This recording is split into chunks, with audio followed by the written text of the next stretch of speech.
Good evening. Thank you for joining us for our regular scheduled council meeting on Tuesday, November 15th. It's 7 o'clock. Madam Clerk, if you call the roll. Charlie Davidson, Here. George Glover. Here. Ben Salcetta, Here. Kyle Nordick, Here. Tom Jones, Here. George Capps, Brandy Bailey, Here. Jim Schrader. Here. Mr. Mayor, you have a quorum. Thank you. We'll start with our invocation with Pastor Johnny Whitmore, and Councilman Nordick will lead the pledge. Thank you for coming tonight. Thank you, Mayor. Please pray with me. Our gracious Heavenly Father, again, I just thank you for giving us a wonderful day today. And Lord, I just thank you for the city of Park City. And Lord, I thank you for all these council members here tonight. And Lord, I just pray now that you just give them guidance and wisdom for tonight. And Lord, I just pray again, you just watch over us and protect us and give us a great evening and bless this evening. Thank you. In Jesus' name I pray. Amen. Amen. Allegiance to the flag of the United States of America and to the republic for which it stands, one nation, under God, indivisible, with liberty and justice for all. Thank you. Please be seated. Okay, we'll start out with approval of the agenda. Do I have a motion? Charlie? I move that we approve the agenda as printed. Jim? I second. Okay, we have a motion and a second. All in favor? Aye. All opposed? Motion passes 7-0. Awards and presentations. Chief?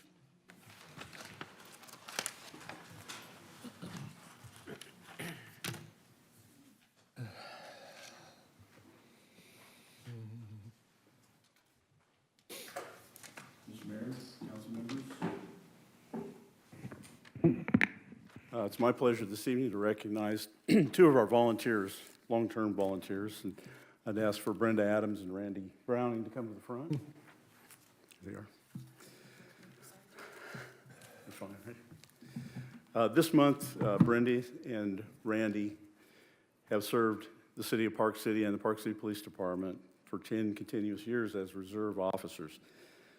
They've devoted countless hours of volunteer service to our community.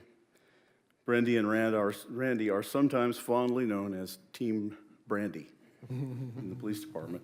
They've worked many festivals and special events when we needed extra officers, and probably their most prominent service to the city has been in the municipal court, serving as bailiffs and providing court security and transporting prisoners back and forth between the detention facilities and the courtroom.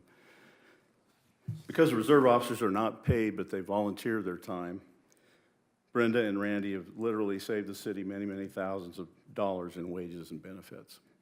Their dedication to duty, reliability, and selflessness are fine examples of what it means to give back to our community. I've often said, I just told them I wish that we could clone Team Brandy sometimes.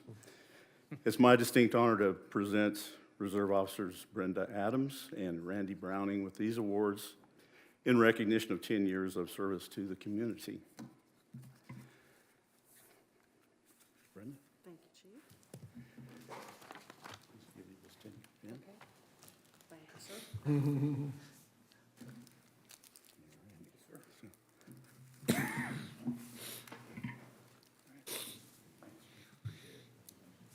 Thank you.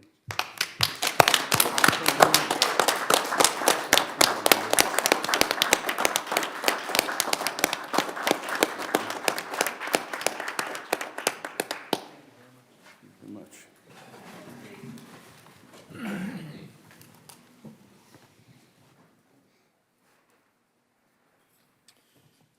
Okay, we'll move to public forum. Rita Smith.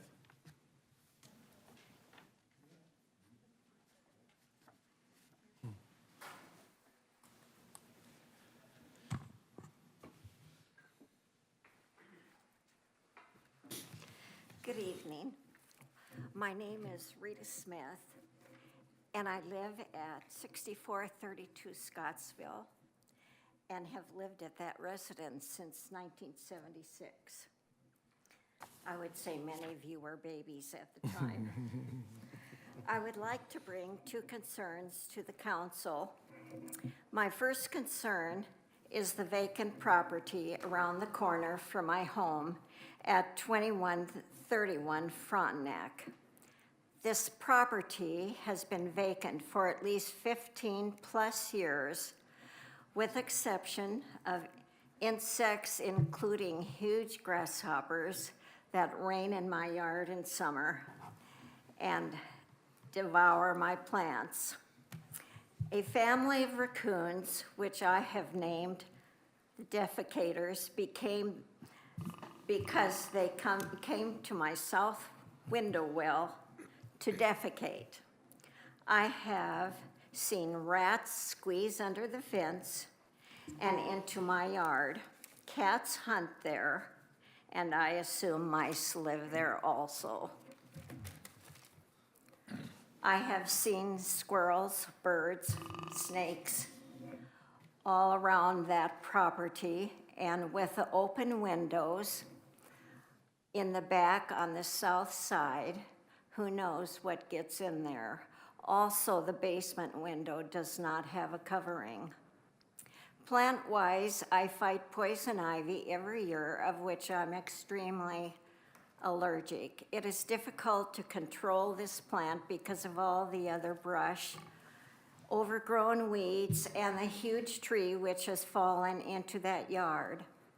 The condition of the yard, which backs up to a part of my yard, has caused the fence to lean and break. My neighbor, Mr. Officer, repaired a section a number of summers ago while I paid materials.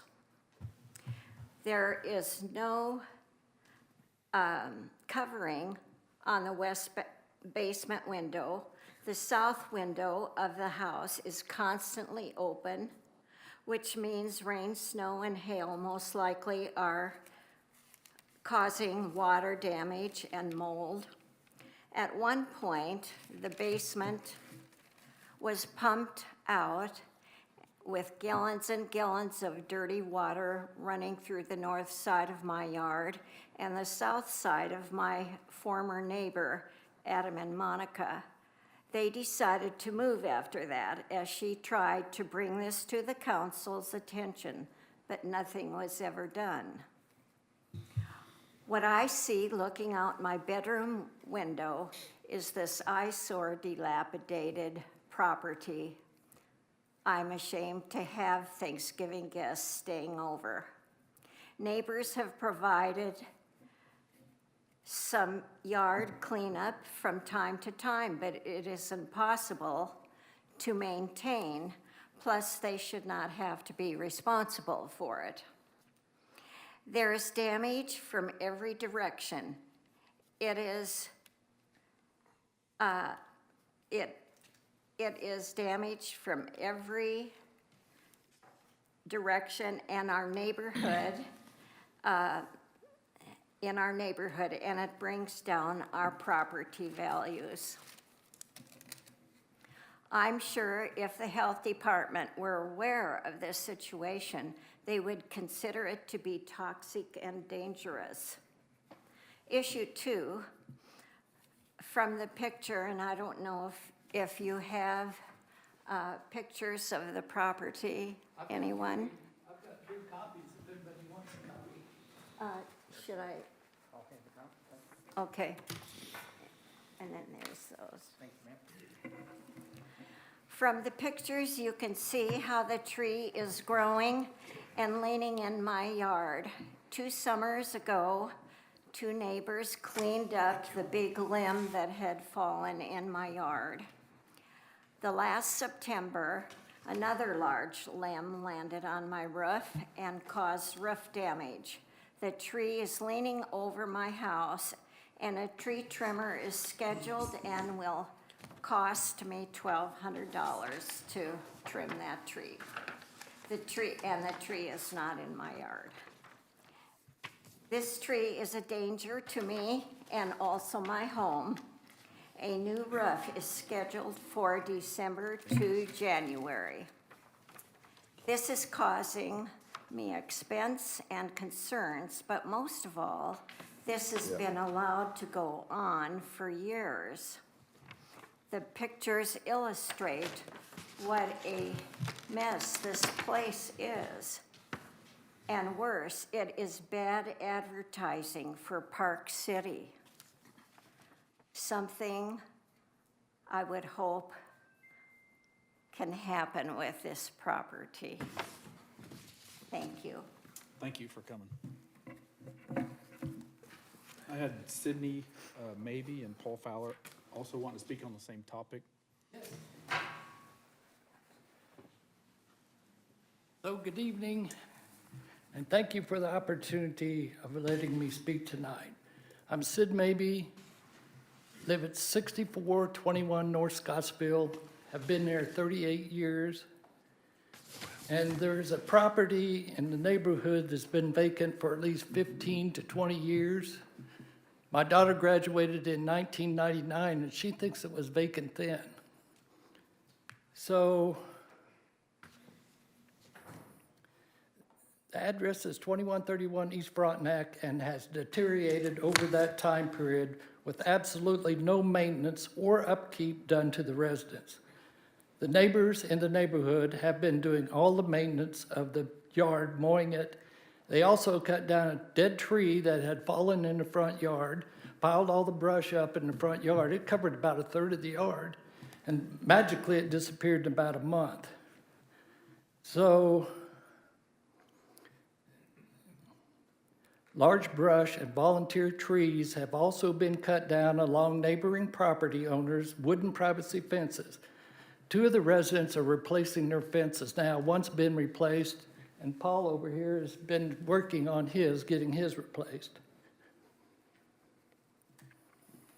So according to Sedgwick County Appraiser's website, Robert E. Stewart is listed as the property owner. I'm assuming somebody's paying the taxes on that property. So I'm guessing if the taxes are being paid, nobody's interested if it's a livable property or not. So there's been no utilities hooked up to that house for many years. Gas meter pipes just come up and are piped off. There's no electricity. And like Rita said, the basement was full of water, had to be pumped out. It's probably full of mold now. So I don't think this residence is livable for humans and should be condemned. It's a great house for raccoon families to raise their young. I've witnessed at least 2 generations of raccoons crossing Scottsville from the east, roaming through the neighborhood. It's not uncommon to see raccoons in the backyard of 2131 East Frontenac.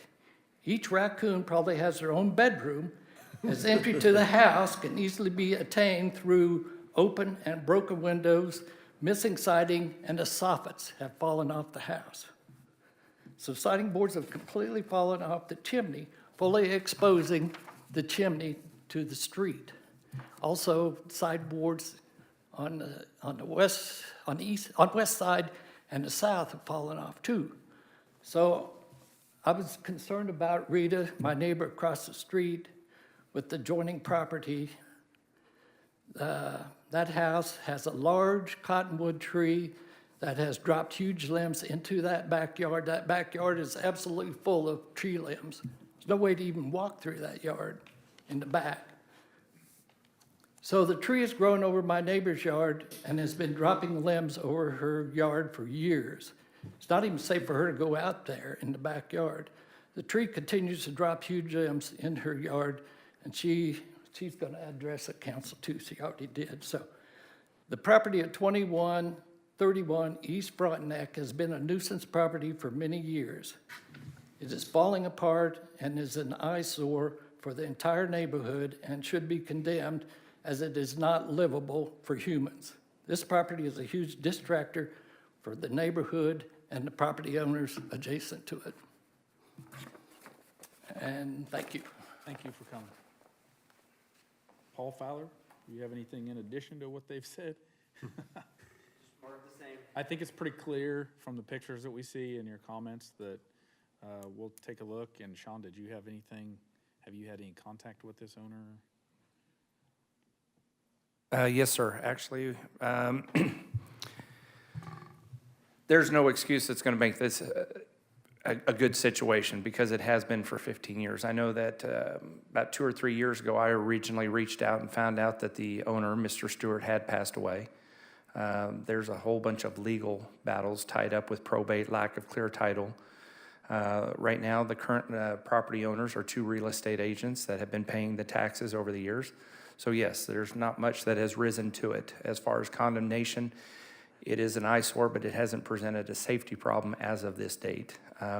That's neither here nor there, not an excuse. Been in touch with the property owners and explained the fact that, yes, somebody was going to be coming to council tonight to express frustration. The latest that they have provided is that they plan on it being, the anticipation is that they will have it under contract and have it sold/closed by year's end. I don't believe that the building would be condemned at this time. I do believe that somebody can get out in there if they're going to flip it, put a little time, effort into it, that it should be a viable property going forward. So the anticipation is by the end of the year to have that done. I do know that code enforcement has been working on the legal process to make notice, but again, they have particular problems because nobody can determine who the legal rightful owner title-wise is because of the fact that Mr. Stewart has passed away and it wasn't passed title clear, so. Okay. But we are well aware of it, sir. Okay. And what about the other house that's On up Fairchild? Fairchild. Exact same thing. We are proceeding forward now with condemnation procedures on that because the argument that they came before council 3 months ago and said, give us some time, that hasn't come about. Because I've noticed no progress on that one. I know Correct. the neighbors have talked about it. Mr. Mayor, Yes. I do have a question. So what determines, because the comment was, you made a comment that there was no safety concerns with the house on Frontenac. To me, if it's becoming a residence for animals to live in that some are known to carry rabies and issues like that, I would feel that would rise to the level of a safety concern. So what is that determination? Because it does seem like this is definitely a health or safety issue for the public around it. Well, yes, sir, and that we could discuss at a later time. To me, the safety concern is if somebody is living in a substandard structure and you actually have human occupancy and everything, and we know that the roof is not safe, this is something along, that's what I'm saying is as far as condemnation from a safety standpoint. It is, the points that they brought up, the fact that the basement windows are open and everything like that, you do have to be concerned with children in the neighborhood that could get into there. So maybe that was a little bit premature for me to say that it doesn't propose a safety hazard. Raccoons are natural, occurring pest environment in the community one way or another, so. Sure. But yes, I understand the point. Okay, I just want to make sure because obviously this does pose a safety threat Yes, sir. to Health. residents there based upon just what's being allowed there. So that would be my concern. Yes, sir. I guess I would request this, that even though they've given a year-end deadline, that we still proceed with code violations or Legal procedures. on that side. Yes, sir. And if the transaction does happen, we can always make adjustments if that happens, so. Yes, sir. Thank you. Sure. Come up to the mic.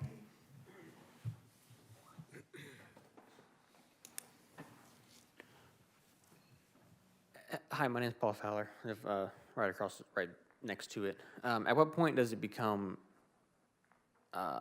our financial responsibility to? I'm $10,000 on a fence. Rita's tens of thousands on a new roof throughout 30 years. At what point, other than a health violation, does it become the responsibility of the surrounding neighbors to bear the cost of maintaining that property? I would like to not worry about it, but then if we don't take care of it, nobody will, and it's just. I understand. I'll have the city attorney answer that. Well, I could address the tree issue. I don't, the other issues, You know, if there's tall grass, we have ordinances against that, and I don't know anything at this point about what we've done in the past to try to notice it up. But the law in Kansas, the responsibility of trees, no matter where their trunk is in the ground, if their limbs are over a property, it's the property owner who's underneath the limb who's responsible if they're concerned about that as a safety matter, or if it's damaging their property. It's up to them to cut it back and pay for it. There is no obligation on a property owner who has a big tree and the limbs go outside the limits of their property for them to prune that or take care of that. That may seem, in certain circumstances, to be not a fair thing, but that's the law in Kansas. What if the tree falls over and uproots a fence? Is it still my responsibility to repair my fence and now deal with the excavation of a 100-foot tree? I don't know why you'd have to excavate the tree unless if it fell onto the property that it's based on, if it tore up your fence, yes, it's your obligation to fix your fence. You may pursue a legal action against the property owner, but you'd have the same problem that the city has. Who's the owner and how are you going to do that? So, Okay. practically, yes, if you want your fence to be repaired, you're going to have to take care of it. Thank you, Doug. Okay, we'll move on to the consent agenda. Do I have a motion? Ben? Charlie? Second. All right, I have a motion by Ben, seconded by Charlie to approve the consent agenda. All in favor? Aye. Opposed? Motion passes 7-0.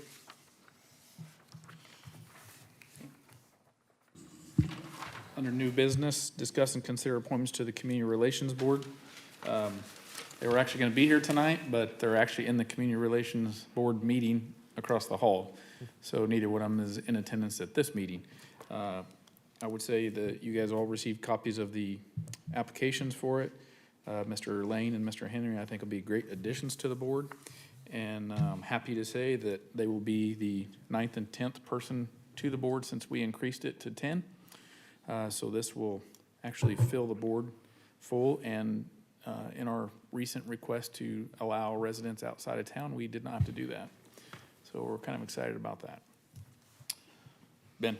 Yeah, Mr. Mayor, you challenged us a few weeks back to bring people to the boards. And so Mr. Lane and I met several months back, and I was happy to point him this direction and get him the paperwork for CRB, and I'd hope that the rest of our council will continue to do those same things in terms of getting people interested in serving on board. So I'd like to make a motion to approve the appointments of Mark Lane and Matthew Henry with terms expiring January 31st, 2024 as members of the Community Relations Board. Thank you, Kyle. Second? Okay. All right, we have a motion and a second. All in favor? Aye. And I will also say that, to add to that, this effectively fills all of our volunteer board positions for the entire city, which is 46. So every one of them's full, but stand by, because there will probably be some openings in the future, who knows? So we'll move on to item 7, discuss and consider approving a 2-year agreement with AT&T FirstNet Solutions for cellular phone service and wireless data. Chief.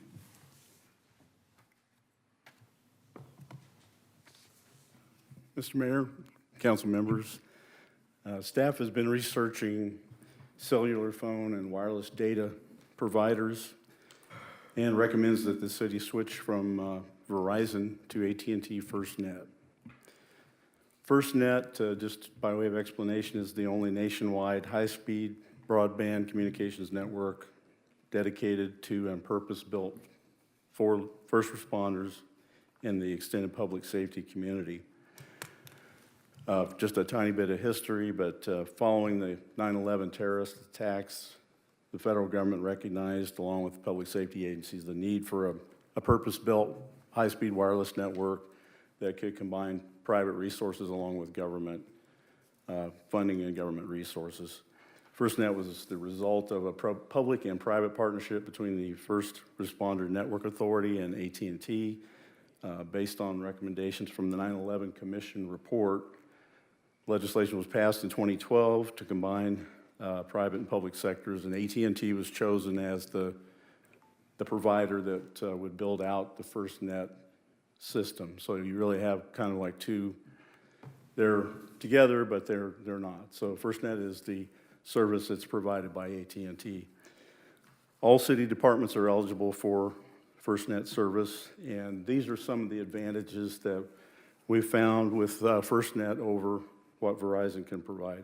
The first one is that data is not throttled, nor is the video bandwidth limited. So we've made a change with our police vehicles, for example. In the past, the police officers would record video on either the body camera or in their in-car video, and that is not uploaded to the cloud until they get back to the police station, and they get on the Wi-Fi network out back, and then that's uploaded to the cloud, which is sometimes a lengthy process. So if an officer's involved in something, they come back here to upload the data. They may have to wait 30 minutes or an hour, or sometimes even more, for that video to upload so they can watch it. Thanks to Steve Hubeli, we've been able to make a change where we upload that data directly from the car on a test basis using FirstNet. We've had very good success with that, where it's uploaded all the time, and it's normally here when the officers get to the station. We weren't able to do that with Verizon because they throttle the data. When that much data hits their network, it goes, no, you can't do that. So, number two, the advantage is that FirstNet ensures priority service for all connected devices. So if we have the main scenario is a disaster.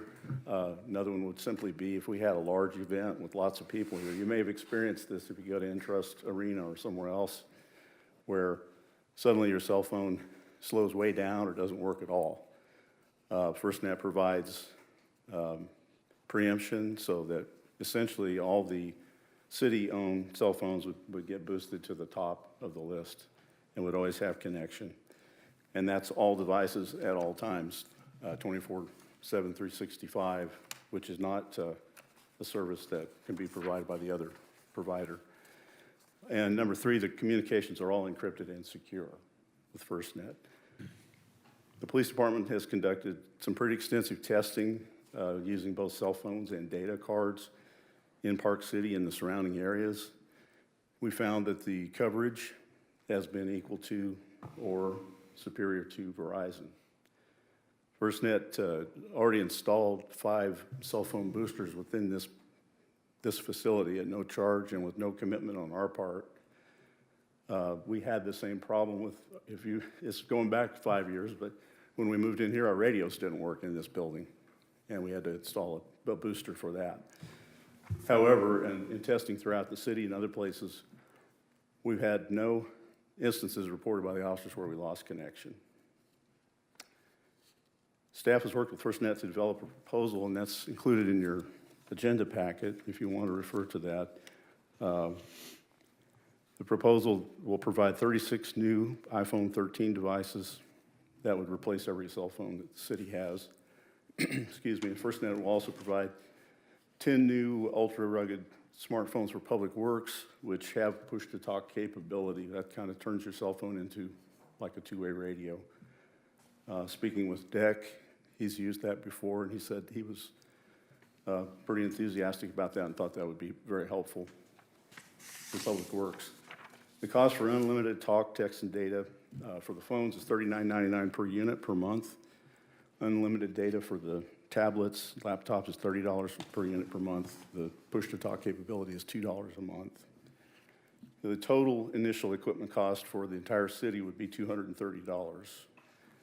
And all of our cell phones would be upgradable every 18 months. FirstNet will provide a first-year credit of $11,450 on the third billing cycle. This will drop the first-year total cost to $21,894 and some change.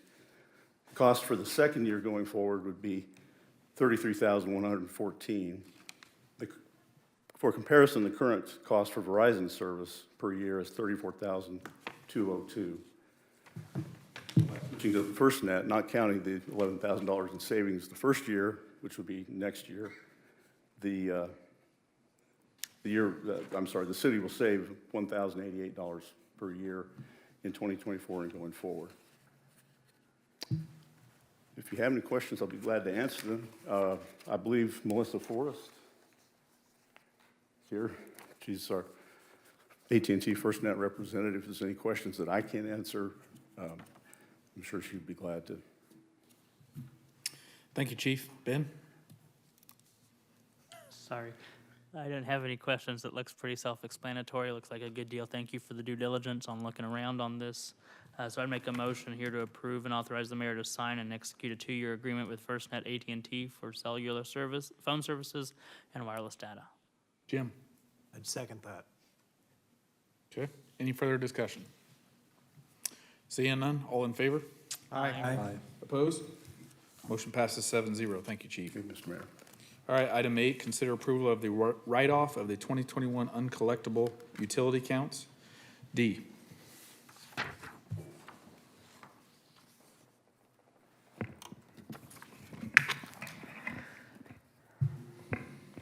Accounts that are likely to be uncollectible should be written off annually to avoid accounts receivable balances becoming unreasonably high. The write-off process removes the bills from accounts receivable and charges the bad debt expenditure accounts. It also moves the accounts to a bad debt section of the Encode financial system so they don't just go away. Staff is currently working on sending these debts to the Kansas Set-Off Program for collection. We'll have them all submitted before the state begins sending out income tax refunds. Staff recommends approval of the 2021 write-offs in the amount of $16,589.49. Would entertain a motion? Ben? Yeah, go ahead and make a motion to approve the 2021 write-offs in the amount of $16,589.49. Thank you. Kyle? Second. Okay, we have a motion and a second. Any further discussion? All in favor? Aye. Opposed? Motion passes 7-0. Thank you, Dee. Thank you. Next item on the agenda, number 9, discuss and consider amended resolution determining the advisability of water distribution improvements for Bar Estates Edition. Sean? Yes, sir. Petitions for water distribution, sanitary sewer, and pavement were filed with the city clerk and approved by the council back in June of 2021. All were signed by the owner of records of more than half the area liable for the assessments of the proposed improvements, and therefore the request was to be approved without notice and hearing as required by KSA 12-6A01. After the bid opening in March, the lowest bid exceeded the engineer's estimate, and the developer chose to repetition to amend the cost of the work being completed. Then in August, the developer again chose to repetition when the plans erroneously identified CCUA's line as the connecting main instead of the city's main, which is located on the south side of 53rd Street. So this is the third time now that the developer would like again to repetition as a result of the additional work required to connect the city's line located under the edge of 53rd Street rather than the adjacent right-of-way. So they thought the line was completely outside the street. They had to do quite a bit of the street repair, as the line was about 3 to 5 feet up under the actual city street edge. So the previously amended petition, the one prior to this, was for $340,000. The updated amended petition is for $420,000. The description of the improvements in the improvement district, the method of assessment, and the apportionment of the cost between the improvement district and the city all still remain the same, 100% towards the properties and 0% towards the city. Staff recommends approval. Sean, I'm sorry, I don't have the link pulled up on I just have a paper copy here. So what was the additional cost that was added? It went from $340 to $420. Okay, So so $80,000 Okay. additional. Thank you. Any discussion? I'd entertain a motion. Ben? I'd move to accept the amended petition and approve Resolution 1132-2022, a resolution amending and supplementing Resolution 1071-2022, which determined the advisability of the making of certain internal improvements in the city of Park City, Kansas, making certain findings with respect thereto, and authorizing and providing for the making of the improvements in accordance with such findings and repealing Resolution number 1130-2022. Thank you, Jim. I'd second the motion. Thank you, Jim. Any further discussion on this? Not seeing any, all in favor? Aye. Opposed? Motion passes 7-0. Item 10, discuss and consider approval of change order number 2 for Meese Construction for water distribution improvements for Bar Estates Edition. Sean? Yes, to go along with the one that council just approved, attached is change order number 2 with Meese Construction, adjusting change order number 1 by reducing the quantity of the directional drill from 260 linear feet down to 220, including 28 linear feet of the restrained joint pipe that was installed by trenching and removing the other pipe as necessary to accommodate the directional drill, and the additional work required to make the connection to the city's water main under the pavement. The net cost of the change is $33,375. If you sit there and look at the summation of the cost, it talks about change order number 1 and the amount total summation. The revised contract is $69,794.99. Staff recommends approval. Thank you. Jim? I would move to approve and authorize the mayor to sign a change order number 2 with Mize Construction in the amount not to exceed $33,375.49. Thank you, Brandy. Second. Thank you, Brandy. Any further discussion? Seeing none, all in favor? Aye. Opposed? Thank you. Motion passes 7-0. On to item 11. Discuss and consider resolution determining the advisability of the making of certain internal improvements in the city of Park City, Kansas, paving of Prairie Hills Edition. Sean? In April, council approved the resolution for paving in Prairie Hills Edition. Attached is an updated petition and resolution increasing the estimated or probable cost of the proposed improvements to allow for the pavement to be completed using concrete versus asphalt. The petition was signed by the owner of more than one-half the area liable for the assessment. The improvements include construction of pavement of a portion of Cedar Tree Circle, Newport Court, and a portions of Newport Street, with drainage to be installed where necessary to serve the area as described by the improvement district. The estimated or probable cost of the proposed improvements is being increased from $325,000 to $435,000, with said estimate cost being increased on a pro rata basis of 1% per month from and after the date of adopting this resolution. The improvement district is to be assessed for the improvements is lots 46 through 76, Block 5, and lots 1 through 6, Block 6, Prairie Hills Edition to Park City, Kansas. The method of assessment is equally between all lots. The apportionment of the cost of the improvements between the improvement district and the city is 100% against the improvement district and 0% to be paid by the city. Again, staff recommends approval. Great, thank you. And if you guys will remember, this is something we talked about as we've talked about street repairs, and this is another step that we're trying to take to reduce the street repairs that we have on our city streets. And obviously, we won't reap the benefits of this for 10 to 15 years on this one, but I think this is a great step that we're going to start doing, we hope. So I'd entertain a motion. Jim? Okay, I would move to repeal Resolution 1120-2022 and approve Resolution 1133-2022, a resolution determining the advisability of making of certain internal improvements to the city of Park City, Kansas, making certain findings with respect thereto, and authorizing and providing for the making of the improvements in accordance with such findings, subject to letter of credit, paving Prairie Hills Edition. Thank you, Jim. Ben? Second. Okay. Seeing no further discussion, all in favor? Aye. Opposed? Motion passes 7-0. On to item 12, discuss and consider resolution determining the advisability for a turn lane. This would be up on 77th Street. Yes, sir, Prather Edition. The attached petition was filed with the city clerk proposing construction of a turn lane at 77th Street North.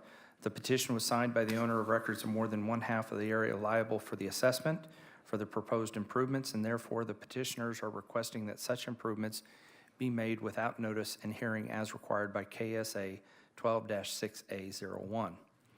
The improvements include construction of a paved left turning lane on 77th Street North with drainage to be installed where necessary to serve the area described as the improvement district, all in accordance with city standards, plans, and specifications prepared or approved by the city engineer.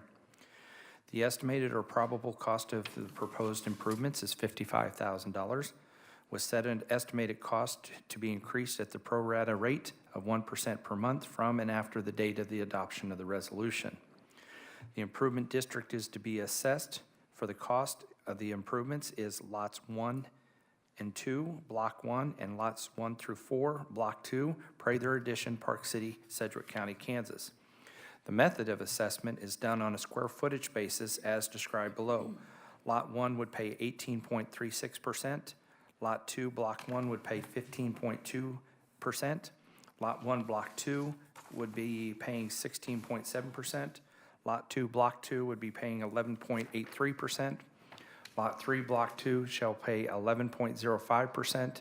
And finally, Lot 4, Block 2 would pay 26.86% of the total cost of the assessment. The apportionment of the cost of the improvements between the district and the city, again, is 100%, with the district 100% and the city 0%. Staff recommends approval. Thank you, Sean. Randy?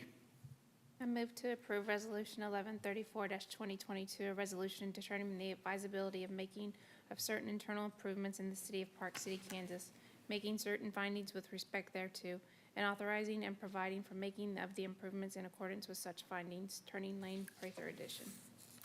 Thank you, Brandy. Charlie? Second. Okay, we have a motion and a second. I'm not seeing any other lights on, so all in favor?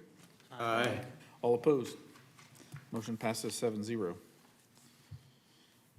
Item 13, discuss and consider approval of a change order for Apex Excavation LLC for Cambridge Valley Second Edition. Sean? Yes, sir. Attached is change order for Apex Excavation LLC for Cambridge Valley Second Edition. The net cost of the change order is $16,477.56.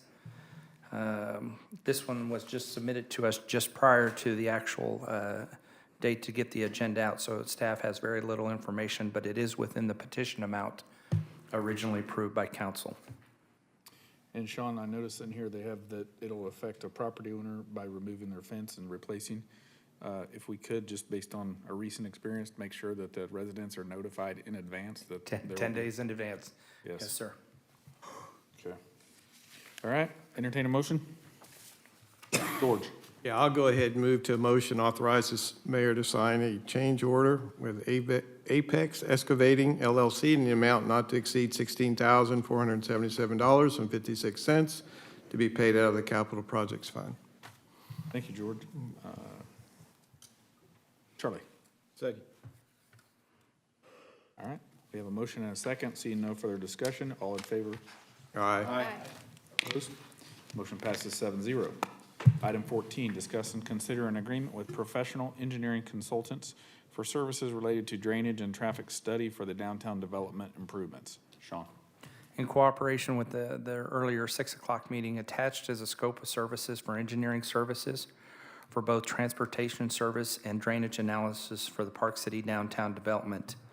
For transportation service, PEC would provide a summary of the existing conditions and capacity, as well as make recommendations for internal and external geometric improvements to increase the functionality and provide optimized traffic flow. As far as the drainage analysis, PEC would provide planning level concept drainage calculations of pre versus post runoff conditions to appropriately sized detention requirements and informed site planning.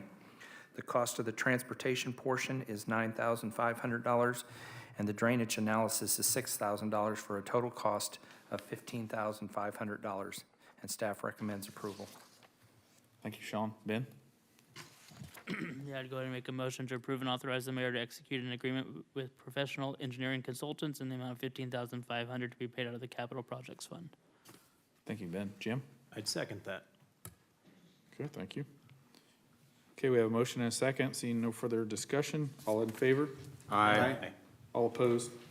Motion passes 7-0. On to item 15, discuss and consider a government services agreement with Sedgwick County for redistricting and mapping services. Sean? Every 10 years, municipalities are encouraged to redraw their city council districts based on the latest U.S. Census data to accommodate or account for changes and influxes in the district's population due to people moving, new home construction, or just general changes in the neighborhood. The redistricting process helps ensure residents receive fair and equitable representation in their local government by equalizing the number of residents in each district. The basic principle of redistricting are that all legislative districts or wards, as we refer to them here in Park City, should be compact, contiguous, and avoid gerrymandering, and above all else, be as equal as possible in population. The combined percentage of deviation of most populous wards and the percentage of deviation of the least populous wards from the ideal ward population may not exceed 10%, and all other ward populations must fall within that narrow range. Staff currently does not have a GIS software or the capability to incorporate the most up-to-date census data into a presentable format for council and citizen input. Attached is a government service agreement with Sedgwick County for them to provide redistricting mapping services, whereas they would create and publish 5 different individual map plans, up to 5, with electronic versions that could be posted to the city's website and or future redistricting discussions among council. It is unbudgeted, but it is recommended that the funding fall under the general fund governing body. Staff recommends approval. Thank you, Sean. Brandy? Ron, do you know what a time frame is for this to happen if we approve this? It can, talking with Jack Joseph, it would be within about 4 to 6 weeks that all the maps would be prepared. Okay. With that, I'll make a motion to approve and authorize the mayor to execute an agreement with Sedgwick County in the amount not to exceed $2,500 to be paid out of the general fund governing body department. Charlie? Second. Okay. So, Sean, I guess with that said, based on our meetings for December, we're probably looking at January Yes, sir. before Yes, it would sir. first be presented to the council? Yes. Okay. And at this point in time with our elections, it's probably most important that we have it all done several months in advance before next November.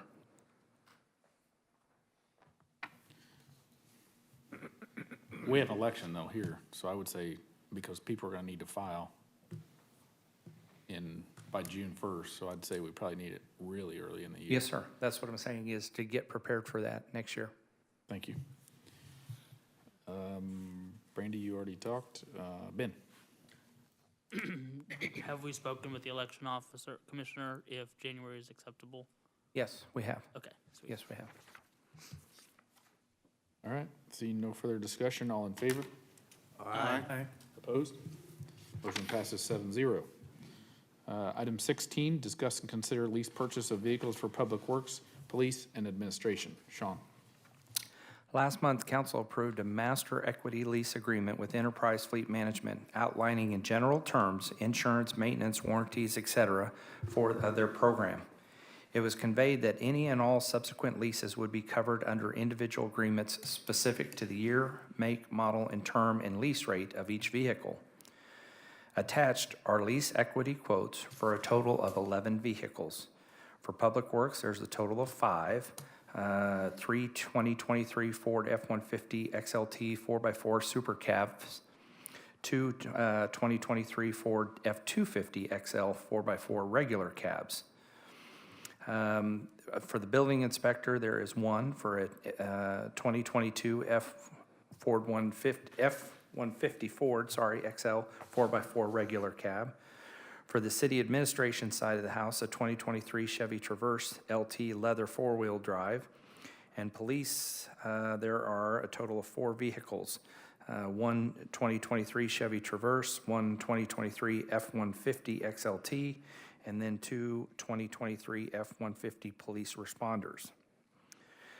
The requested action tonight for council is just to approve the mayor authorizing the lease quotes so they can be diverted or ordered for Park City's purpose. The actual equity lease agreements will still be required to be approved and authorized upon delivery of the vehicle. So tonight, we're not asking to buy 11 different vehicles. As Kenneth had explained previously, even under the best of circumstances, and Kenneth is here tonight in case there's any questions, even under the best of circumstances, and we put in for 11 vehicles, half of those vehicles could go by way. They could just not fulfill them. So this is just authorizing them to seek those, and then when the vehicles come in and they actually get programmed and they arrive, then it would require council's action at that time to actually approve them. So I do know that there was concerns last time as far as the best ways to proceed. We all know that police vehicles, because of the type mileage nature of the business, that those are usually not something that is advantageous to work under a lease type program.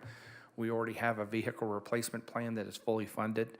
One of the things that we have been working with Enterprise to work with is to utilize their horsepower to actually get the vehicles in-house, and then council will have a decision to make at that time whether we just want to pay cash for the vehicles and not lease them at all, because of the fact those are not ones that normally make a profit, whereas the other ones would. So anyway, just wanted to clarify that for council, that tonight we're not buying 11 vehicles.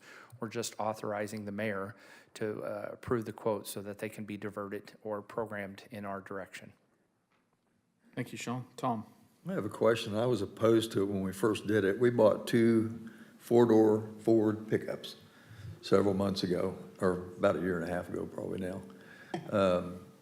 Why do we need that? You see one guy in it driving it around, and nobody else ever uses the other 4 seats, or very seldom. I don't know why we need a crew cab, a big crew cab. Is that all we can get? No, sir, that's not. There's a couple different things. I think Ken would have something to say as far as the value, the lease equity and everything, the value of a 4-door versus a 2-door regular. But we're leasing a service truck. That's correct. I would say one other thing, like resale-wise, because we've sold through Purple Wave, resale-wise, the crew cabs are much easier to sell and you get more value back out of them. Okay. I'm not. Like I said, attesting. there's 2 different sides to that coin. King, you can come on up, because he can explain that better on the resale side of the house. But I would disagree somewhat, and Deck may want to come up and explain why Public Works needs a 4-door vehicle. And in the past, we've bought an 8-foot bed truck because we haul stuff. And now we're buying a 5.5-foot bed that will only haul half the stuff if you can even get it in it. So, yeah, it just doesn't make any sense to me. Yes, sir. Yes, so from a financial perspective, the super crew, in this case, for the 3 for Public Works, and there's 1 trip car for the police, it plays out significantly better from a financial perspective, as the mayor alluded to, when we go to sell that vehicle. Operationally, if it makes sense, and I've spent the last month plus working with the team operationally, and they said it will fit the need. So if it works operationally, it's certainly a better fit financially. Okay. Then one other question on here that I was looking at, admin, are we going to add a car? Admin, we already have a car, sir. We have Oh, the but you Ford got one on Fusion. here. Are we going to add one? No, sir, we have a Ford Fusion. I know, with no miles on it. And then, so I'm on here, we've got admin, a 2023 Chevy Traverse. That is correct, sir. So we're we're just- going to get rid of the Ford Fusion and go with the Chevy Traverse. Okay. It's not even broke in. Well, You know, that's, so- but again, that's the whole concept. Well, you're looking at sale value, and I think the sale value is going to flop in a year or 2 or less. I think they're going to drop. So we're banking on getting more money for something, and it may not be there. So what happens then? Do we make up the difference? Yeah, in pre-pandemic times, this model worked extremely well, and we've proven it out time over time. From the times that we're in, yes, that we're starting to actually see that the market is coming down from a resale perspective. Now, do we expect it to plummet given the supply chain issues and the other issues that we've seen in the industry? No, but we are watching that very closely. And in today's times, we're making the recommendation to rotate that Traverse vehicle out after 12 months. Now, come a few months down the road, if we start to see this trending at a lower resale market, then we can adjust it and shift that vehicle to a longer holding pattern. So we've got the flexibility to extend out longer, but my team, my resale team, we call it our remarketing team, is watching this on a daily basis, and we're gonna bring those recommendations to you as we go. Okay.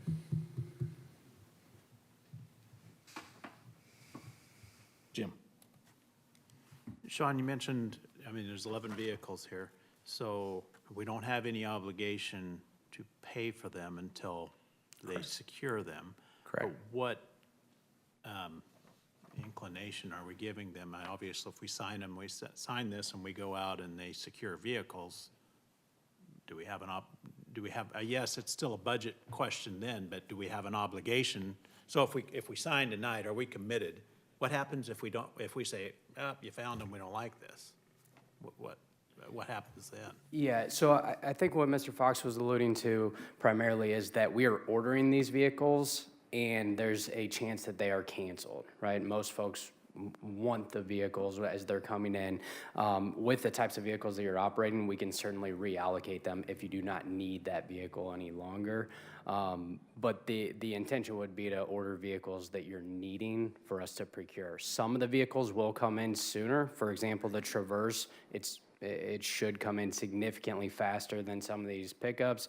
The crew cab pickups should come in fairly quick, but that's speculation, right? They could be canceled as well. So yes, my hope is the intention is you need the vehicles and you want the vehicles, but there is a chance that they could be canceled, as I mentioned in the last meeting. But on our obligation, if we decide not to pursue, so you get them, and we just said, yeah, we changed our mind. You just go on to the next person on your list that might want them?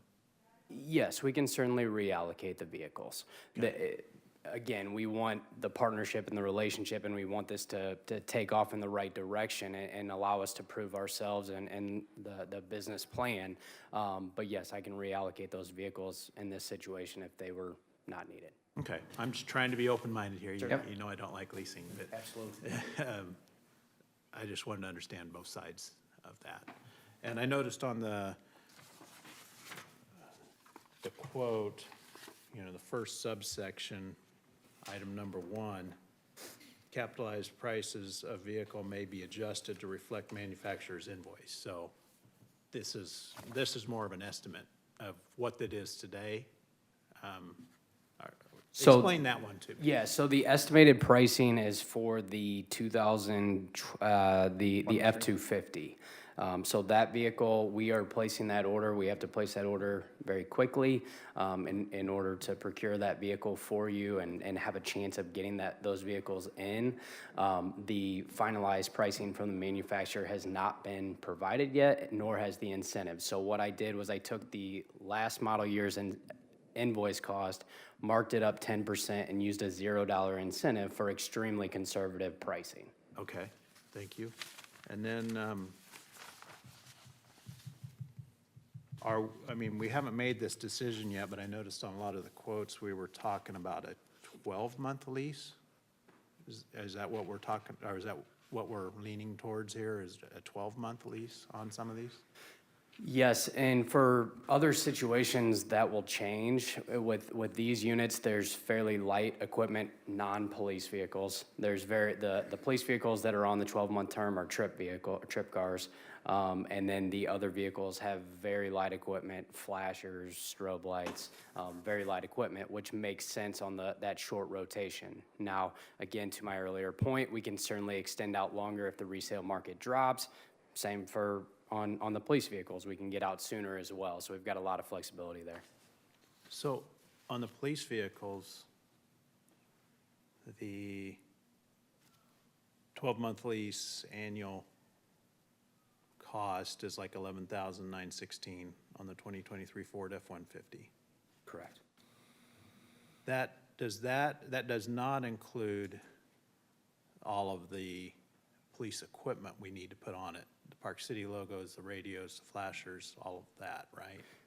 So on that unit, there is no equipment from my understanding. On the police responders, there will be equipment, and I put on column Z on the spreadsheet, that the equipment will be sourced from SERV, same as our current process today.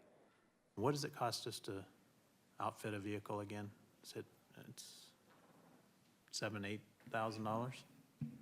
Some of it depends on, it's a little difficult to answer, anywhere from $12,000 to $18,000, whether we have to buy a new radio, like if we're expanding the fleet, and we have to buy some of the equipment that's not being rolled over from another vehicle, then that higher end number would be like 18,000.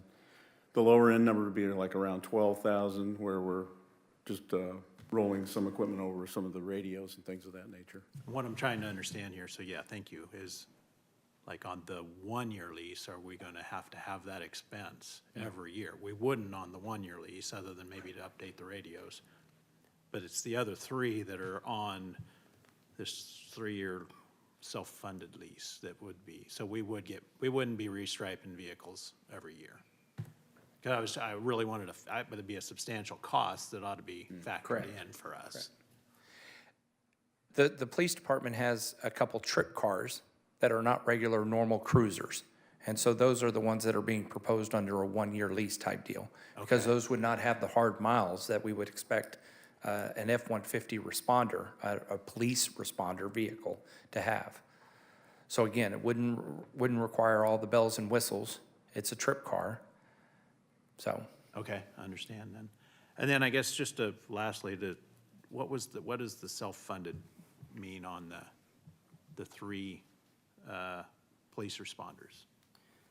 Yes, so very similar to what you're doing today, running it 3 years, 75,000 miles. In this situation, we are helping procure that vehicle, and then we will sell that vehicle at 3 year, 36 months, 75,000 miles. Now, to that point, we can get out earlier, sell it for more, extend out longer. We keep it on our books for a $500 balance in this situation, and then any equity above that when we sell that vehicle goes back to the entity. So it's essentially the same as paying cash for the vehicle, but leveraging our tools and resources. Don't have a monthly lease expense on that one. That's more like buying, okay. Thank you. Thank you, Jim. Kyle? Out of the 11 vehicles that are being proposed, how many of them are within our normal year mileage marker for replacement?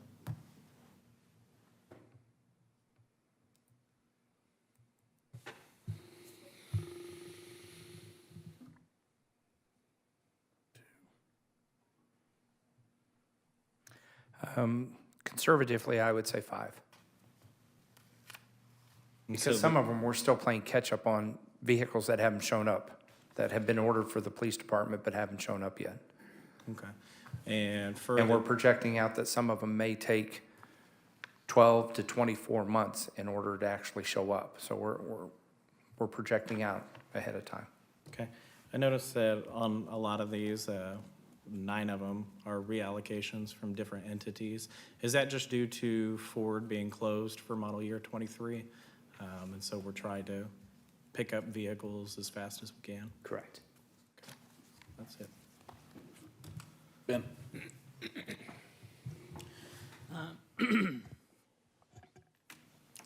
So on, I think Tom made a point, good point here too as well, is again, what vehicles are needed, which ones are fitting into this model that you all are suggesting. You know, the one he pointed out was the city administration vehicle. That vehicle's 3 or 4 years old there. To go and get something that sell something we own, to put on a 12-month lease. I don't know, I just don't like this model. I don't think it's very helpful.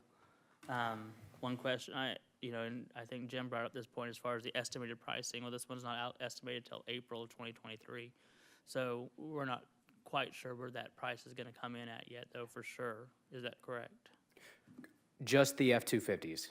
Okay, the Traverse one is Correct. That's That's good. firm pricing. And on that vehicle that you're discussing there, the 3 or 4 year old vehicle, one of the benefits to the earlier point of the resale market being strong, we're going to capitalize on that vehicle with a lot of equity built up or in it right now, so that we can move that, help reduce the budget, pay for this vehicle, sell it after 12 to 24 months, whatever it lands on. And I think at that point, it will really prove the concept and the philosophy with those types of units, and show that we're going to help to reduce the budget and operate more efficiently from that perspective. What does happen if let's say, we place the order for these 11, and we decide when it comes time to it, we don't really want all 11, we go into, you said that you'd reallocate them. Is there something that we're responsible for financially on that spot for not taking all 11 that we ordered? There's no financial obligation until you take the vehicle. Okay, so if we decide we only want 5 out of the 11, we're not penalized for the 6 that we didn't take? Certainly, but I would ask that you, I'm just asking just so that we understand. If we Yes. decide for some reason we don't want them all. correct. Because you're- Legally, yes, once you take control of the vehicle, the bill would come the following month. Sure. And then the last question I have on that related to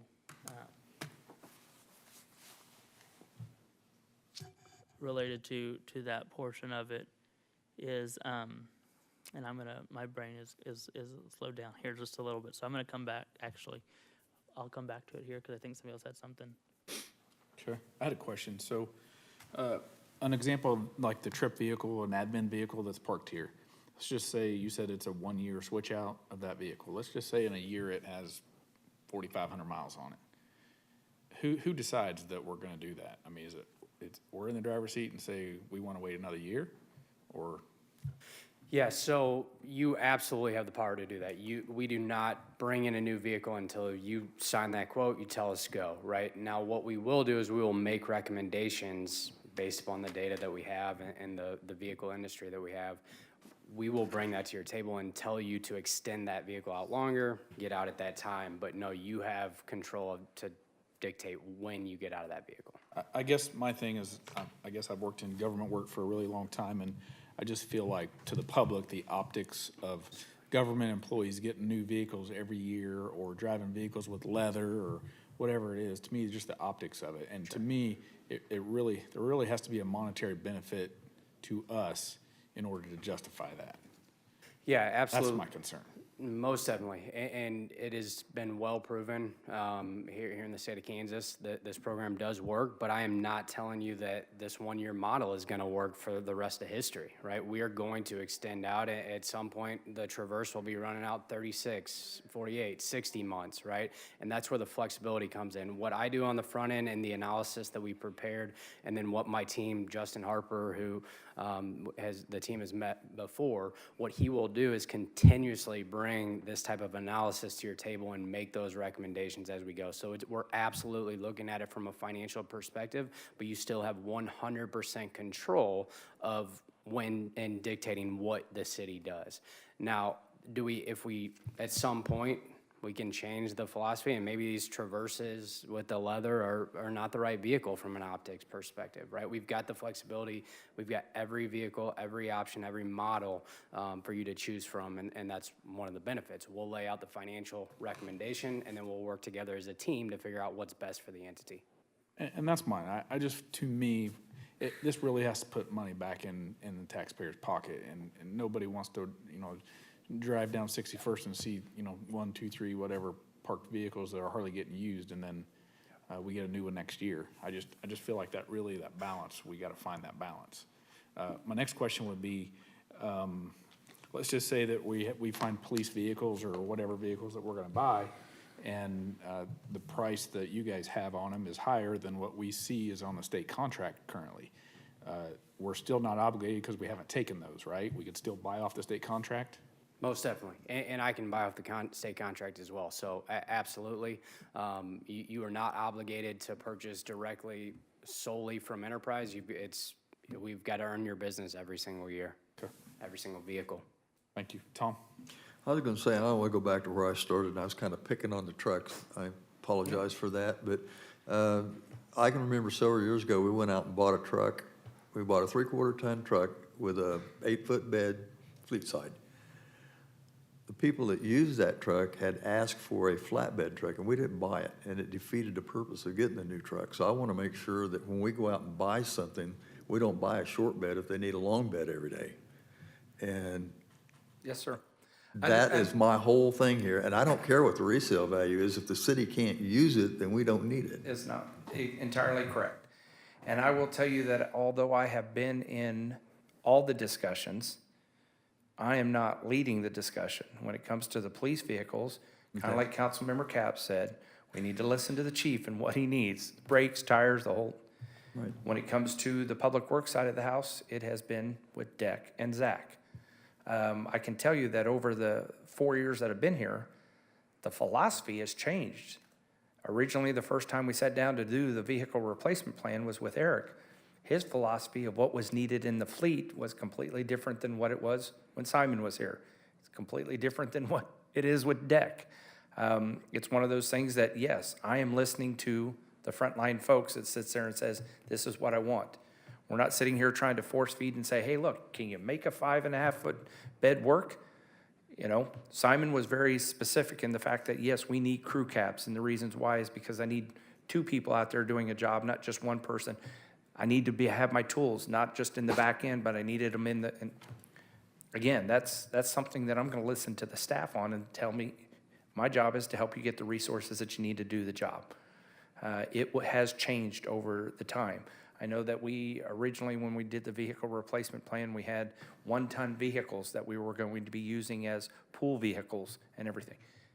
Things have changed over the years, and so I can't answer as to why we didn't buy a flatbed back then when what's staff, but I can tell you right here, I got no problems with either one of the individuals responsible for Public Works or the police department. They'll stand up here and they're gonna sit there and say, yes, this is exactly what we need, or it's exactly what we can use. I can remember Simon talking about that, and he was asking for a 4-door work truck, Yes. and that's the short door. We bought the long doors. We bought a passenger truck. And so, and I know it's got a better resale value, but it doesn't matter if it doesn't fit the job. If it doesn't do the job, it's not worth anything to us. So, yes, sir, I concur. Yeah, and now that I know that we're just kind of putting this out there to feel or get in line to get trucks, it's a little different than going and buying them tonight. And also at the same time, right here in front of Kenneth, we have always talked about, I know that there has been hesitation from the council to go, why are we heading down this path when we're fully funded on the vehicle? It is a proof of concept. You know, there have been cities out there that have somewhat drank the Kool-Aid, if lack of a better term, and jumped all in and said, we're gonna swap out every vehicle, and they've had very good success with that. There have been other cities or municipalities out there that have taken a much more reserved approach to it. I told Kenneth, this is more than likely going to be a little bit more reserved approach to it. Let's try it with 2 or 3 different vehicles and see in a year, year and a half, 2 years, whether this plan still makes sense. Is there a financial benefit? If not, then we can go back to the vehicle replacement plan, which is fully funded.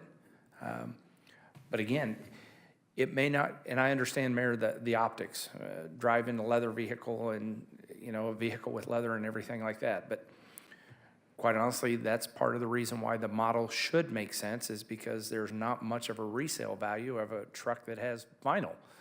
So you're wanting to have something that has a higher resale value, to where by the time you buy it using the government's discount, drive it for a year and turn right around and sell it, hopefully you can break even, if not make money, which is, again, ultimately for the taxpayer. So he knows that he's gonna have to prove his point and make it worthwhile to the city on an annual basis, or we're not gonna continue down the path. My problem that I have with this is our target out there of where we think it's gonna be 2 years from now or 3 years as far as the market value. Yes, sir. Will be less because of wear and tear, market drop. And so in that case, do we have to make up the difference? If we set a target that the truck's gonna be worth $30,000 in 3 years, when we turn it in, what happens if it's worth 20? Yeah, so the remaining balance is what we're analyzing. So anything above the remaining balance is your equity. So that's where Justin and my team is gonna come back and show you, hey, here's, and that's every month. You'll see that monthly, and then quarterly you'll get the resale values, and you'll see where we are from a resale perspective, what you owe on that given vehicle, and that helps to dictate when we get out of that unit. And it's gonna change, right? The industry is rapidly changing. It looks so much different than it did 3 years ago, right?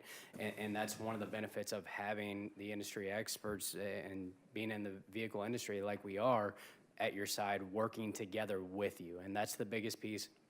And any of the entities that we partner with, they will tell you that it truly is a partnership and a relationship, and we'll be working with the team and getting them everything that they need.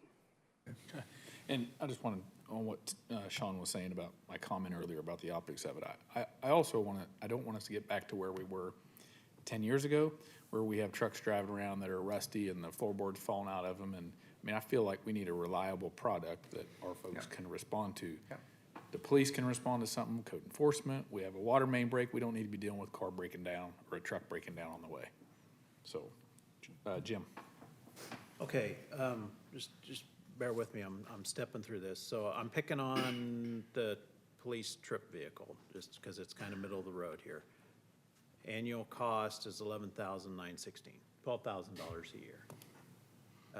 The MSRP on it is 56,000 and change. So basically, for what you're spending every year, you could buy a new vehicle every 5 years.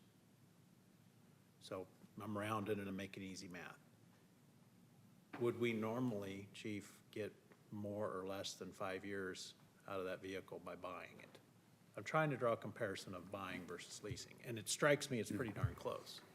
Right, well, good question. What the model has been in the past, sir, is with these trip vehicles, we've taken vehicles that when they're miled out, which is usually,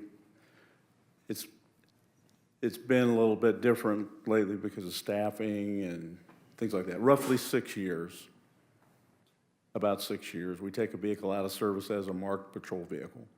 Okay. Then we unmark it. We spend the money to unmark it to the outside and take the equipment out of the inside. And then we use it as a trip vehicle, which is used for going to training, for sending our officers to KLETC because they have to travel for 14 weeks and stay there during the week. We use it also for any other duties that the officers do where they don't need a marked patrol car. So maybe meetings that they're going to here locally, things like that. Okay. So, but that's been our model in the past, is using a car that's basically used up, taking all the stuff out of it, and then rather than selling it, driving it for another couple of years. So it's 5 years versus 6, lease versus buy. I mean, I'm oversimplifying it. It struck me it'd have to be a little more expensive to lease the vehicle than to pay cash. So that's the difference. Now, I would say that's probably not that material. I mean, in light of the fact that we can't buy a vehicle right now. I would add that that specific vehicle that Chief's talking about is going to have some significant maintenance at that point in its life, That's right? very And true. the other component that we're not factoring in that example is the resale that we're getting back. In that given situation, it's costing about $1,500 a year to operate that vehicle.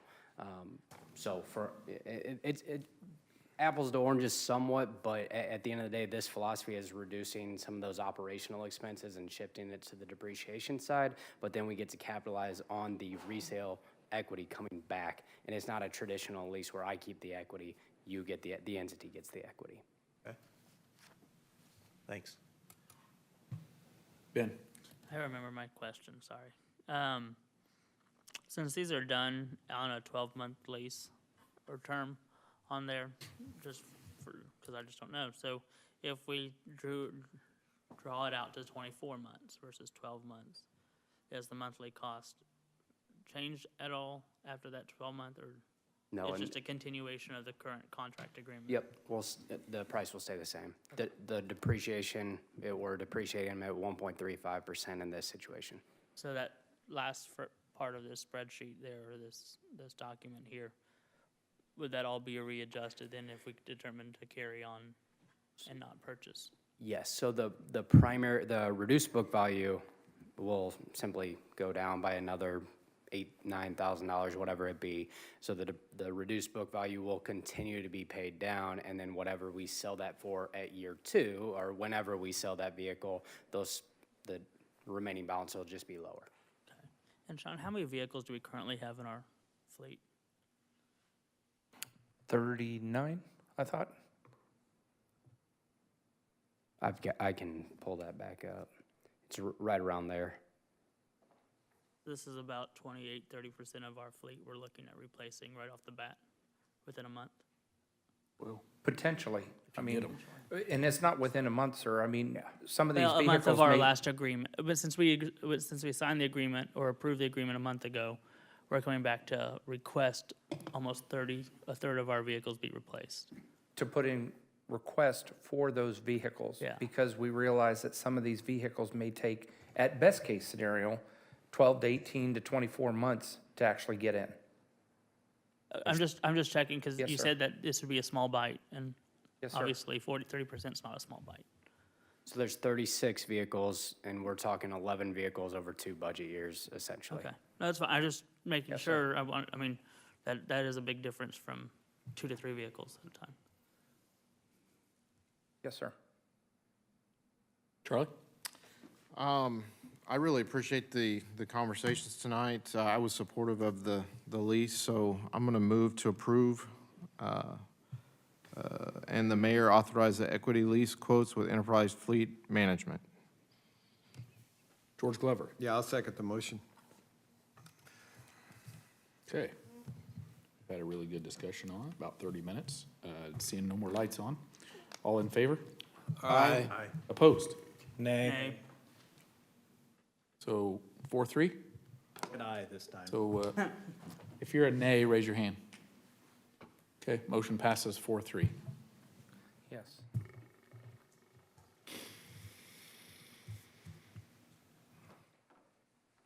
And voting nay were Tom Jones, Kyle Nordic, Me. and Ben Salcedo. Thank you. Move on to item 17, discuss and consider an ordinance creating section 11-217 of the municipal code pertaining to the unlawful possession of catalytic converters. Doug has this, and I also have a citizen that signed up to speak that actually brought this to our attention. So, Doug. Mayor and council, this is at the request of the police department. At the present, we have no existing ordinance that really addresses the specific theft of catalytic converters. We have to deal with it like a theft of anything else. And the difficulty with that is catalytic converters don't have ID numbers, that they aren't distinctive, except maybe what model they come off of. So it's really difficult to prosecute somebody who's found in possession of a detached catalytic converter. What this ordinance does is it specifically addresses this issue and defines what a catalytic converter is. And there is a presumption written into the ordinance that anybody in possession of a detached catalytic converter is unlawfully in possession of that, with the ability to, and that's set out in section A, numbers 1 through 5, that person could prove one of those 5 elements that they actually had a legal right to have it, but absent that, they're in violation of our ordinance. So that's kind of simply where we are. We took a good bit of this from what Wichita did recently, and hopefully this gives at least another arrow for the police department to have in their quiver when they run across this. It's an epidemic, and to the extent that this makes it easier to prosecute, hopefully it makes the theft of these converters, at least in our community, a little less likely to happen.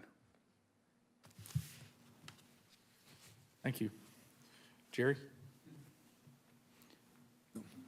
And I believe, I guess coincidentally, while we're talking about catalytic converters, we were the victim of a theft of a catalytic converter on one of our trucks. Was that correct? Correct. Off-site. It wasn't here in town. It was at a service shop, but we were the victim of this too, so. Yeah. Jerry, thank you for coming. I'm Jerry Winkley. I own Stornowink, 4825 North Hydraulic. And I have been in Park City since before, well, I was brought in when we were county. So I want to say thank you to all of you who serve. I think everyone responded back to my email. Thank you for that. Chief, thank you for what you and your team do. You've been on our site. Fortunately, I think we've been hit minimally compared to how epidemic this is, but it hurts every time. My U-Haul area manager would love to be here tonight. He was called out of town, but just to put a tiny bit of perspective, you read the news, you already know. In 2020, just in the Wichita area, U-Haul had $2 million in their fleet primarily catalytic converters, a few stolen batteries, and people who drill holes in the bottom of the gas tank just to steal gas to joyride. Every week, they are out working with the police departments, recovering stolen vehicles, reporting, still, every week. Every Monday, he comes in and knows this is going to happen. We're probably a little bit more proactive. We have a lot of preventive. We invest heavily in technology. I pay for private security. We want our customers to be safe, but I also think of the average public. There have been incidents in Wichita with a homeowner going out with a gun and getting into an incident, somebody cutting his catalytic converter. So anything we can do to really help support our law enforcement and give them something additional to work with, I think helps. One of the frustrations was that a lot of times these were being done by the same people because the penalty was so minimal. There were times that we knew they caught someone, booked them, released them. They were back out the same night doing the same thing, laughing at the officers when they arrested them because they realized you were the same people we arrested and booked a while ago. So to put it in a bigger perspective, law enforcement felt like this was part of a much bigger thing than just the area. And if you saw any news, November 3rd, there was a $545 million sting by the FBI and Homeland Security in New Jersey, and called this a national network of criminals. And one of the states that the converters were being fed from was Oklahoma. Well, we know where a lot of those came from. So it's not just a little once in a while. It hits the public, and I think it puts our officers at risk over something. I'd like to see some extra tools. So again, thank you for bringing it up so quickly. Thank you to each of you for responding back to me and for serving. And Chief, thank you. We appreciate what you and all your team do. We check our security cameras, see them out there. When we call, they're there. We try to cooperate every way we can. So thank you. Thank you, Jerry. Tom? I was going to make a motion to approve. I'd move to approve ordinance 1155, 2022, an ordinance creating a section 11-212 of the Municipal Code of the City of Park City, Kansas, pertaining to unlawful possession of catalytic converters. Ben? Second. All right, we have a motion and a second. Not seeing any further discussion. This will be a roll call vote. Madam Clerk? Charlie Davidson. Aye. George Glover. Aye. Ben Salcetta. Aye. Kyle Nordick. Aye. Tom Jones. Aye. Brandy Bailey. Aye. Jim Schrader. Aye. Motion passes 7-0. Move to item 18, approve authorizing the purchase of office furniture from Scott Rice Office Interiors in the amount of $9,123.52. She's probably still tied up with CRB, so I'll. Staffing changes and the need to provide additional workspaces have resulted in the need of purchasing furniture for 3 different offices: the HR payroll and benefit specialist office, the mayor's office, and the court. The mayor and the HR specialist will be housed in offices that are currently vacant and have no furniture. The court is also in need of an additional file cabinet and workspace expansion. The impact is a request of $9,123.52 to be charged from General Fund Administration.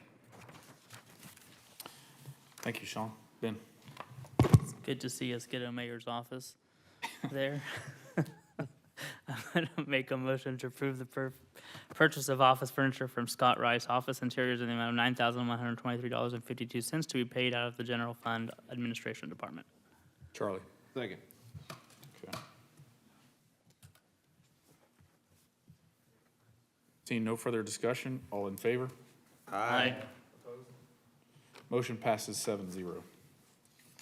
All right, item 19, discuss and consider cancellation of the December 27 council meeting. Yes, sir. The past couple of years, council has elected to forego the second meeting in December. The second scheduled meeting for this year would fall on December 27th. So, okay, are we proposing to do just the 13th, or do we want to move to the middle of the month like we did today? So that would move it to the 20th, which is pretty close to Christmas. the anticipation would be just to have the December 13th meeting, so. Okay, thank you. Ben? Yeah, I'd make a motion to approve the cancellation of the December 27th, 2022 regular meeting. Tom? I'll second that. A motion and a second. Any further conversation? All in favor? Aye. Opposed? Motion passes 7-0. Item 20, executive session, discuss the purchase of real estate in the general vicinity of Hydraulic and 61st Street North. Do we need to do that? No, sir. Okay. We'll forego that and move on to governing body reports. Jim? Just a thought to start thinking about. If we do proceed forward with these leases on these vehicles, I guess I'd be curious of some ideas on what to reallocate our equipment funds towards, if that needs it. I mean, if we decide to spend a few dollars more on this, I'd like to see us allocate that towards something for the community, whether that's just more in the street funds or something, or is there other pieces of equipment we need that we can't lease? Anyway, I'd just like to start planting that seed to think about. I'm curious about that. What's the next step? Thank you. Brandy? I don't have anything. Got one thing I'd like to let council know, that the chamber mixers Thursday night from 4 to 6 o'clock at Hartman Arena, for anybody who would like to go. I am not necessarily against leasing. I just think there's more risk in the process than we realize. Everything's pushed out there that we can sell it for more than we pay for it, and that's not necessarily going to be true in the future. So at some reckoning time, we may owe more for a car than we thought we were going to pay for it because of wear and tears, dents and dings, and the market. So I'm kind of leery on it, but I did say last time that it's something else in the toolbox and we need to consider it. So all I got tonight. Thank you, Tom. Kyle? I don't have anything tonight, thanks. Ben? Yeah, I do have two things, actually. One, happy Thanksgiving to everybody next week. Hope you're safe and enjoy the time with family and friends, or however you choose to celebrate there, but be safe. The second thing, though, I did want to point out is I know the last couple meetings, I was a little bit rougher with one of our local companies, and it's been brought to our attention that Pratt Industries took out a full-page ad in the New York Times recognizing Park City as the location of their new facility.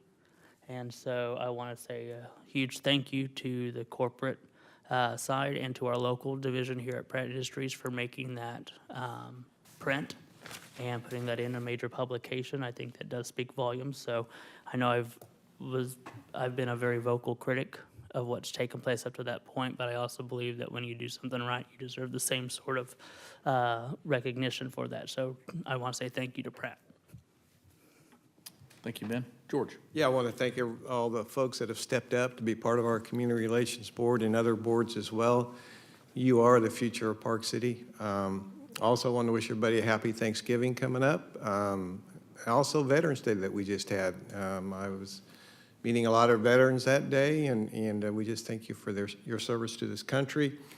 Also for Thanksgiving, it brings to mind a scripture in the Bible that I wanted to read, 1 Thessalonians 5:16-18. Rejoice always, pray continually, give thanks in all circumstances, for this is God's will for you in Christ Jesus. Thank you. Thank you. Charlie? Nothing, Mayor. Thank you. Okay. I had a few things that I was going to pass along. The year-to-date home permits, we are only at 21. Last year at this time, we were at 99. So in the months of November and December, there was one permit pulled in each of those months. So I don't anticipate much for November and December to change that curve. So I just want to pass that along what the housing market is looking like.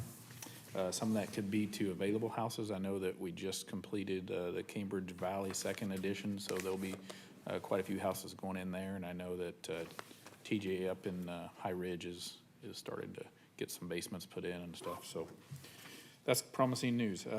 The trunk or treat went off last month, just prior to Halloween. And I don't know if you guys, everybody, I know a few of you were there, but it was very well turnout that was sponsored by the chamber. I would say there was upwards of 300-plus kids in attendance. It was packed. The parking lots, this one and the library was full during the entire event. So. That was the count, was about 300. And we've kind of been in the spotlight from Jerry Moran was in town, paid a visit at the senior center and gave some good benefits discussion of Medicare and different insurance options. And then obviously Roger Marshall was in town a couple times actually in the last few weeks. So it's kind of good to see us. They were paying attention to us. So I missed the SCAC meeting this last week, but Tom and George both went, and SCAC did pass a resolution supporting the discussion about the fire department creating the fire board. So something that we'll have as this kind of develops, that we'll end up appointing someone to the fire board as this happens. They're going to put somebody from each of the larger small towns, us being one of those, and then there will be some from the smaller, one person from SCAC gets to select. So it's kind of I think it's a really good thing. So anyway, just a little update on that. I would entertain a non-debatable motion to adjourn. Ben? Yeah, real quick, and I'm going to make the motion, but just December 5th is the tree lighting ceremony here, 6 o'clock outside. Is it? Oh, 3rd. December 3rd? December 3rd. 5 to 7. 5 to 7. See, I had it all wrong, but at least I remembered we had a tree lighting ceremony. It's in July December the 3rd from 5 to 7 here at City Administration Building. Come on out here. It's going to be a great evening. So with that, I'd make a motion. We adjourn. Okay. Charlie? Second. And a second, seeing no further comment. All in favor? Aye. Opposed? Motion passes 7-0.